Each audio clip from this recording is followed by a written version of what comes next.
मी यज्ञेश युवराज शिंदे, शाळा नेमळे पंचक्रोशी माध्यमिक व उच्च माध्यमिक विद्यालय नेमळे या शाळेत मी इयत्ता 6वी मध्ये शिकत आहे. मी आपल्या समोर एका स्वातंत्र्य सैनिकाची कथा सादर करीत आहे. नमन है उन वीरों को जिन्होंने इस देश को बचाया. नमन है उन वीरों को जिन्होंने इस देश को बचाया. गुलामी की मजबूत बेड़ियों को अपने बलिदान के रक्त से पिघलाया. 19 डिसेंबर 1937. स्थळ फैजाबाद, उत्तर प्रदेश जिल्हा. तुरुंगात कडोकट बंदोबस्त. मुख्य जेलर व कर्मचाऱ्यांची लगबग वाढतच चालली होती, कारण आज एका व्यक्तीस फाशीची शिक्षा होणार होती. पण त्या व्यक्तीच्या तेजपुंज चेहऱ्यावर भीतीचा लवलेशही नव्हता. भारत माता की जय, इन्कलाब जिंदाबाद असे जोरजोरात नारे सुरू होते. झाले. अखेर जेलर म्हणाला, तुला अखेरचे काही सांगायचे आहे का? तो कधी स्पष्टपणे म्हणाला, माझे हात कुणाच्याही खुनाने, रक्ताने बरबटलेले नाहीत. माझ्यावरील आरोप छूट आहेत, कारण देशभक्ती हा गुन्हा असूच शकत नाही. परमेश्वराच्या दरबारात मला न्याय नक्कीच मिळेल आणि आपल्या देशाच्या स्वातंत्र्यासाठी या भूमीत मला परत परत जन्म मिळू देईल. ला इलाहा इल्लल्लाह, मोहब्बत और रसूल अल्लाह असं म्हणत प्राणपाखरू आसमंतात विलीन झालं. कोण होता तो? कोण होता तो बहादूर गडी? तुम्ही त्याचे क्वचितच नाव ऐकलं असेल. तो होता क्रांतीवीर अशफाकुल्ला खान. आयुष्य पणाला लावणाऱ्या अशफाकुल्ला खानच्या आयुष्यातील एक प्रसंग मी तुमच्या समोर सादर करतो. 19 डिसेंबर 1925 या दिवशी लखनौकडून निघालेली 8 गाडी अगदी धीम्या गतीने काकोरी स्टेशनवर येत होती. सर्वत्र अंधार होता. स्टेशनवर मिणमिणते दिवे लागले होते आणि तिकडेच काही धाडसी शूरवीर विखरून जमले होते.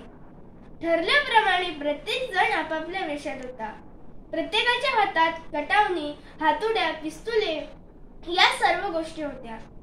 गाडी येताच सर्वांनी आपापली जागा घेतली. सर्वजण सजग होते. काळोखाचा फायदा घेऊन राजेंद्रनाथ लहारींनी अगदी निर्जन ठिकाणी गाडीची चाके घेतताच गाडी थांबली. गाडी थांबताच प्रत्येक जण आपापल्या कामाला लागला. साखळीची पाहणी करायला आलेल्या गाडीला पिस्तूल रोखून राजेंद्रनाथ लहारींनी जमिनीवर पालथे झोपवले. रामप्रसाद बिस्मिलने इंजिन ड्रायव्हरला पिस्तूल दाखवले. तोपर्यंत अशफाकने गाडीच्या डब्यात प्रवेश केला. तेथील शिपायास पिस्तुलीच्या धापाने गप्प केले.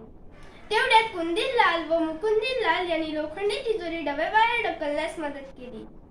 केशवचंद्र व कुंदनलाल यांनी डब्याबाहेर कोणी येऊ नकास, अगर डोकावू नकास, नाही तर प्राणास मुकावाल असं म्हणत हवेत गोळ्या झाडल्या. अशफाकने लोखंडी तिजोरीवर घाव घातले. ती लोखंडी तिजोरी भक्कम होती. फुटता फुटेना. वेळ निघत होती. इंग्रजांची गस्त आली तर आम्ही सगळे पकडले जाऊ अशी मनात भीती होती. शेवटी धिप्पाड अशफाकने हातोडा घेऊन तिजोरीवर तडाके मारले. एवढ्या थंडीतही ते घामाने निघत होते.